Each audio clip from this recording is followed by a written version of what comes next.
Hello and welcome to Georgia Bulldogs Live here on the Georgia Voice of College Football. We are coming to you post-game, instant reaction here on Saturday night after the Georgia Bulldogs absolutely dismantle the Marshall Thundering Herd 45-7. I'm your host, Matt Green. That is my co-host over there, Bo Underwood. How you doing tonight, Bo? I'm great, Matt. How are you, man? It's been a great day of college football, dude. We are back, aren't we? Absolutely, sir. This sport never ceases to satisfy. Honestly, Ohio State, Texas in the noon slot. Arch Manning, I'm sure he will just be torn down on social media after he was built up. Let's all remind ourselves, Arch Manning didn't go around telling everyone he was the greatest quarterback of all time. It was others that anointed him that. But yeah, that was an interesting one. And then Florida State beating Alabama, just week one. I don't know what to say about that. Dude, they beat them too. Like it wasn't like, they got it was some crazy come from behind upset. No, like they wire to wire. They beat those dudes, man. That was crazy. Thomas Castellanos, man. He was a dude, man. I was quoting Cal Naughton Jr. From Talladega Nights. I was a little confused by your tactics, sir. He was talking that trash. And man, he came to play. Yeah. They really did, like you said, they just kind of beat him. Like nothing really fluky happened in the game. It was like they just kind of consistently moved the ball on him, and Ty Simpson and that Alabama offense didn't look particularly impressive. And what was the stat they had running the ball? It was like 55 yards on the opening drive and then 2 yards. Mm-hmm. At least that was like early in the fourth quarter. That was on the telecast at one point. Yeah. Yeah. So yeah, seeing Florida State beat Alabama, I thought it was going to be competitive because I wasn't sure about Alabama so far coming into this year. But I mean, I thought for sure Alabama ultimately is going to take care of business. And man, I was not expecting the Florida State Seminoles. I didn't know they had that game. Yeah, I mean, I'm not ready to declare Alabama dead or anything, and I'm also not ready to declare Florida State all the way back or something. Although I definitely am way more ready to say that than the former. But man, I mean, yeah, like what an incredible win for Florida State, man. I mean, what a fickle program. I mean, you go 13-1, snubbed from the playoffs to. They did play 14 games that year, folks. They try to claim 13-0, but they did play a 14th game in the Orange Bowl. There was a 14th game that was played by certain members of their team, not all of them. And then last year they go 2-10, and then this year they knock off Alabama week 1, which maybe history will go on to show that Kalen DeBoer's Alabama is not your mama's Alabama, and therefore it doesn't mean as much. But for all we know, man, this is a 2-10 team that beat a top 10 team week 1, and that's pretty awesome for Florida State considering the utter kick in the teeth that last year was for their program. Yeah, absolutely. I think I was trying to remind people all off season. It was like I feel like people they still had this idea that Nick Saban is somehow affiliated with this program, and it's like in a Nick Saban team, oh man, 9-3, they're gonna be absolutely laser focused all off season, and they're gonna come out just like a different level of intensity. It's like this isn't Nick Saban's program, and maybe they're just not as good as they once were. I think that might be all it is. Yeah, they just didn't really look good, man. I mean, yeah. I really had higher. I mean, I thought Ty Simpson. I know it's the first game, and we don't need to be, doing a eulogy for this team or anything yet. But I really was expecting better out of Ty Simpson. He's been with that program for 3 years, and he came out looking like that. And I understand it was against the Florida State team that wanted a win, probably just as bad as any team in the country wanted to win week 1, and also I sit here and I say it. Yeah, and I sit here and say oh, they lost to a team that went 2-10 last year, but Florida State going 2-10 is not the same as some other teams going 2-10, just because that the baseline for talent on their roster is always going to be higher, just because they have those resources. But still, like, regardless, man, this is crazy, and I didn't think it was going to happen. I thought Alabama was going to roll in that game, and yeah, and like you said, they could turn out to be a top 10 team or whatever by the end of the year, but it's like those were the only teams that beat Nick Saban teams were those teams that all the stars aligned one year and they had everything and they beat Alabama. It's like now they're losing to a bad Oklahoma team a year ago, a mid Vanderbilt team, maybe the best Vanderbilt team in a decade, best but Vanderbilt still, team ever. But yes, it's still Vanderbilt. But yeah, at least since the James Franklin days. But like, now you're not even you're losing to teams that just aren't even good like that. We never saw this under Nick Saban, so like that's obviously the number one story of the day. And Texas, Ohio State being kind of the rock fight that it was. But let's get into the Georgia Bulldogs, sir. That's why the folks are here. The Marshall instant reaction. Let me go ahead and put my my graphics here on the screen, sir. So you like that? Total yards. Difference in yardage. Yeah. So, and look at the balance, like 249 yards through the air, 239 yards on the ground. No turnovers on either side. Although I guess a block punt doesn't count as a turnover, but I mean, it's fourth down and you essentially stopped them right there. So I feel like a block punt should count as a turnover, but yeah, so Georgia really, and 78 yards on the ground, they held Marshall to. Obviously, this Marshall team was a completely a shell of what that team was in 2024. But the number one stat, obviously the 239 on the ground, a very nice bounce back for the run game. But the 3 for 3 on fourth down, that's one of the things that excites me the most. They were just being aggressive, like 4th and 4, like let's pick it up. And I told you last year, or like as far as this offseason goes, the most disappointing thing I felt about the Notre Dame game was that Gunnar Stockton's legs were not a part of the offense in any way. And I felt like if Gunnar Stockton's going to be good for Georgia, it feels like his legs have to be an aspect. And clearly Gunner's legs today made a big difference. And it got me excited for what the potential is for this offense. Yeah, absolutely. And I feel like that was something I always kind of pushed back against you with a little bit on, is like, I was never someone that was like, oh, like they need to make Gunner's legs part of the equation, just because I don't know. When I hear about these like power run quarterbacks, I get kind of scared, because I'm like, if you're a quarterback that like your running styles, you're lowering your shoulder at the end of every run, that's kind of scary.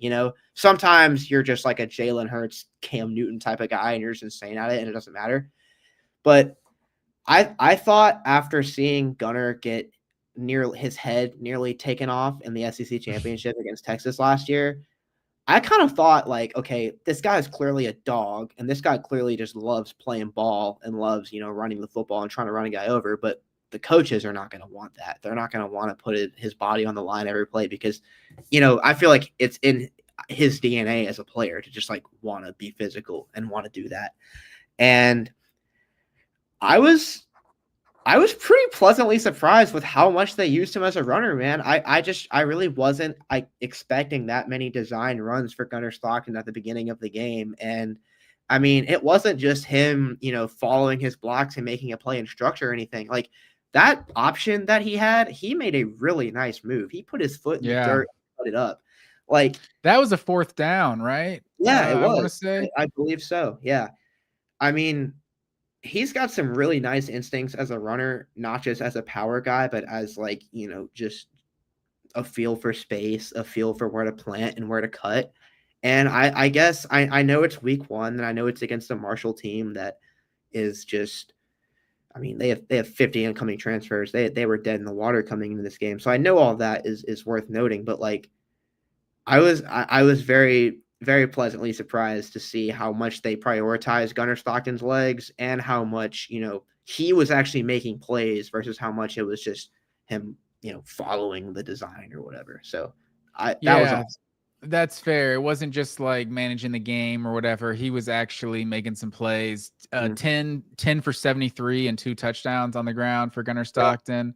14 of 24 for 190 yards, 2 touchdowns, no picks. And that touchdown in the red zone too, to London Humphreys in the back of the end zone. It's like that's not necessarily the kind of arm talent throws that many people were giving Stockton credit for, so just picking the guy out, zipping one in, like, if he's able to do that, those close quarters passing, like, that's big time. Like Stockton, like you said, it's the Marshall game. Like, we don't learn that much from these type of games, but it's just, we talked about before the game. It's like, get ready for a slow start and the people to like overreact and talk about Mike Bobo and stuff. It's like, but it's wow, it feels a lot better just to not do that, to actually be up 14-0. Really fun. Yeah, exactly. And so like obviously Zachariah Branch, like his touchdown, like to just, nothing's there, let's just check it down in the flat and we'll turn that into a 47-yard touchdown. Like, that's obviously going to be like what Georgia fans are going to be the most excited about. I'm myself included. Like, if Zachariah Branch is that guy. Also, what did anyone notice the 3rd and 4 early in the game? We go with the little screen pass, and Zachariah Branch picks up like 20 yards. Yeah, 25 yards. It's gonna be a lot of the screens. So people love to be vocal when they don't work about Mike Bobo. Let's be vocal when they do work. And Zachariah Branch was just really exciting in this one. 3 catches for 95 yards? 95 yeah. That'll do just fine.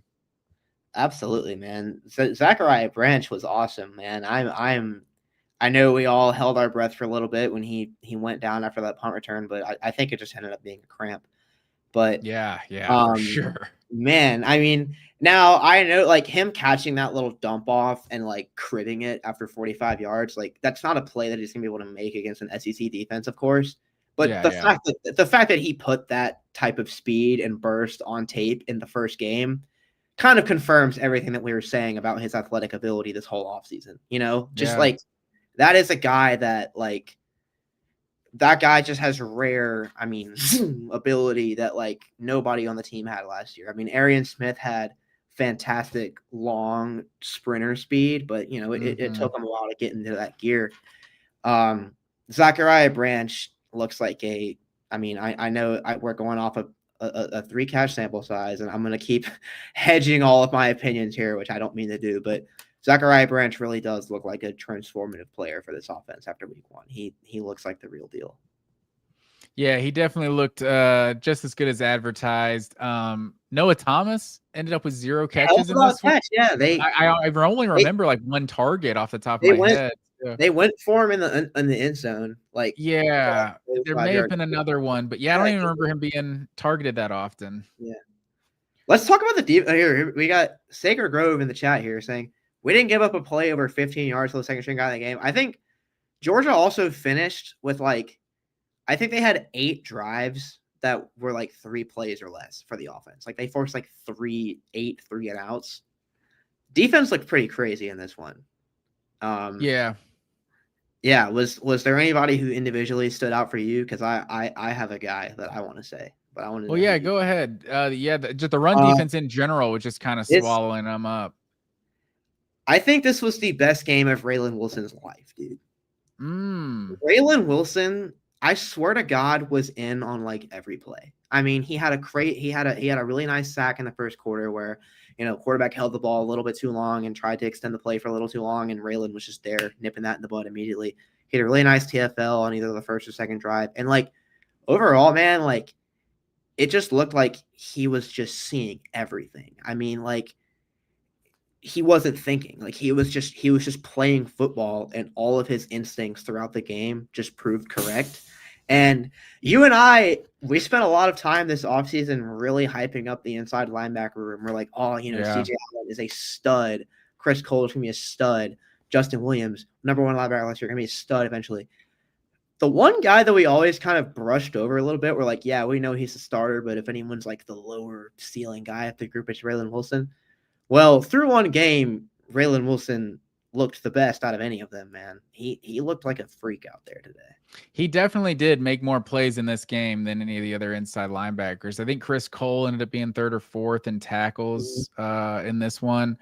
Yeah, I think that's a good call. Gabe Harris looked good, got in the backfield with a tackle for loss earlier in this game. Jordan Hall. Jordan Hall was on the field, looked athletic. Like that's like we know there's so many of these guys are 5-star. Elijah Griffin, I think, had a tackle for loss early in this one. Getting on the field very early. Elijah Griffin had a good game. Elijah Griffin had that TFL. Yeah. Jordan Hall, I love seeing this. I think he was in on a like a tackle for loss or around the line of scrimmage on the first drive, and he just got so fired up after the first one. You could see how cathartic that was for him. Finally getting to be able to like make a play after being out for so long. Like the IDL looked, I mean, again, it's against Marshall. So if there's any, aspect of football that you don't want to overreact to when Georgia plays a, non power 4 school, it's probably the trenches.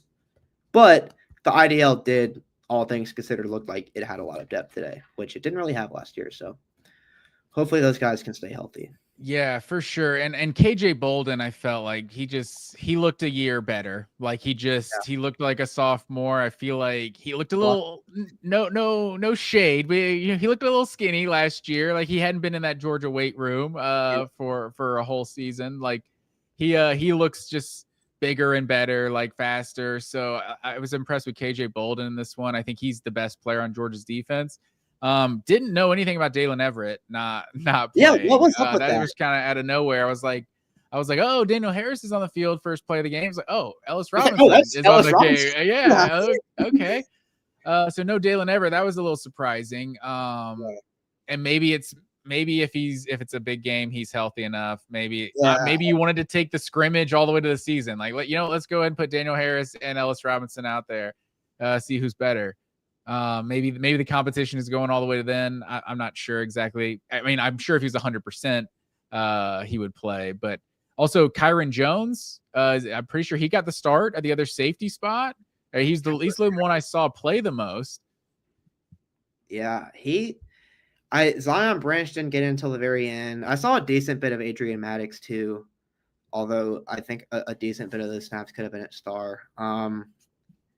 Yeah, safety was weird. Offensive line was also weird. I mean, they had guys coming in on the like their first drive. I think it was Gaston out there, and then like and Gaston got hurt. Gaston got hurt pretty early, right? Yeah, and I don't think he came back. I think he's gonna have an MRI from what Kirby said. Calhoun and Hewley played. Like, I mean, again, it's week 1 against Marshall, so like a lot of guys are gonna rotate. But I thought how early they rotated was kind of interesting.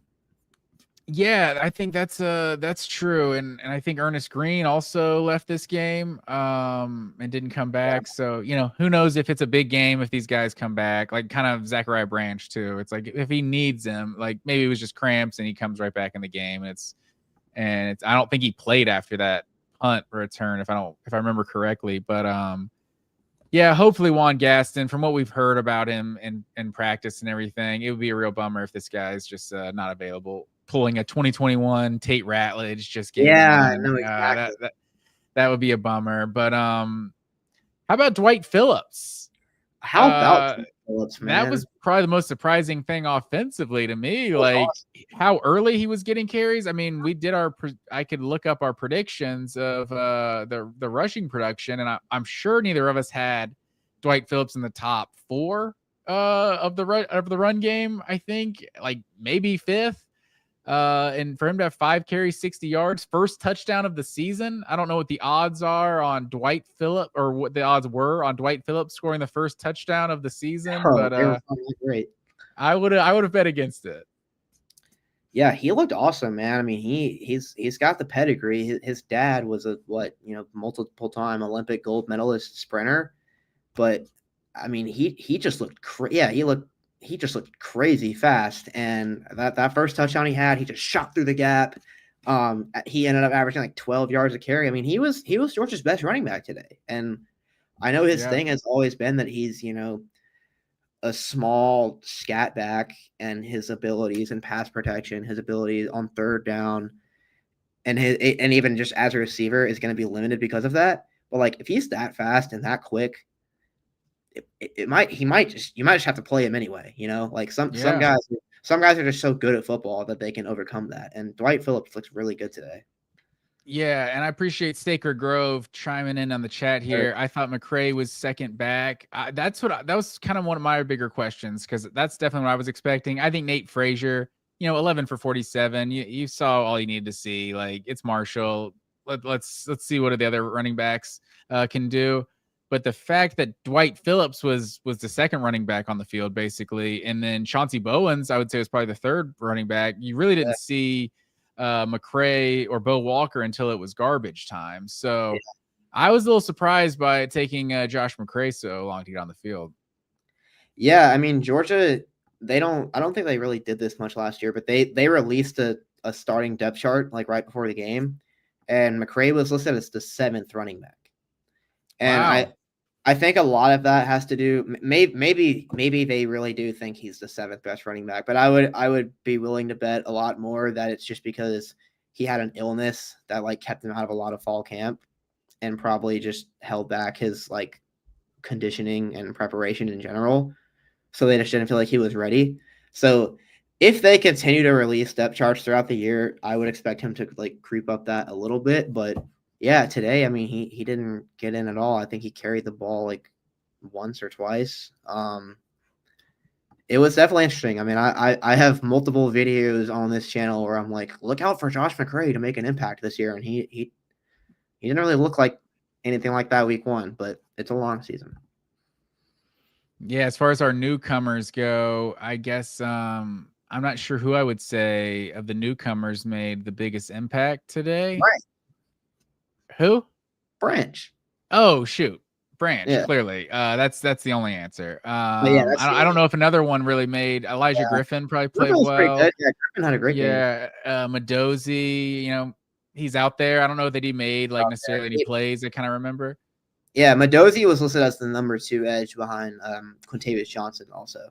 Oh, yeah, definitely saw more Quintavious Johnson on the field than I was expecting. We didn't necessarily talk about him that much this offseason. Yeah, he played a good bit. I mean, he's a 4-star sophomore, so like he had a pretty clear path to playing time this year just because they lost so many guys on the top end of the defense, and it looks like he's taking advantage of his opportunity. I didn't really see. I have to go back and look at it, but I didn't really see anything that looked like it was a crazy play from him. But I hope he can be a positive player for them this year, because if he's not, their pass rush might be pretty bad.